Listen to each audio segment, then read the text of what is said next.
నేను భగవంతుడి దాసుణ్ణి, నేను ఆయన బిడ్డను.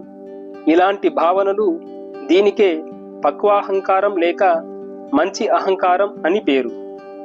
నేను ఉన్నత కులస్థుడను, నేను పెద్ద అధికారిని, నేను ఫలానా వ్యక్తి తండ్రిని లేక కొడుకుని. ఇవన్నీ చెడ్డ అహంకారం క్రిందికి వస్తాయి.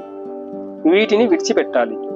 ఇవి అహాన్ని, నేనే గొప్ప అనే భావాలను పెంపొందించి బంధాన్ని కల్పిస్తాయి. భగవంతుణ్ణి సాక్షాత్కరించుకోవడానికి తీవ్ర వైరాగ్యం ఉండాలన్నది తప్పనిసరి. భగవత్ మార్గంలో అవరోధాలుగా తోచే వాటిని తక్షణమే పరిత్యజించాలి. తర్వాత చూసుకోవచ్చులెమ్మని వాయిదాలు వేసుకోవడం మంచిది కాదు. ధనం, కామం, వీటిపై అత్యాశ భగవన్ మార్గంలోని అవరోధాలు. వాటి నుండి మనసుని ఉపసంహరించుకోవాలి.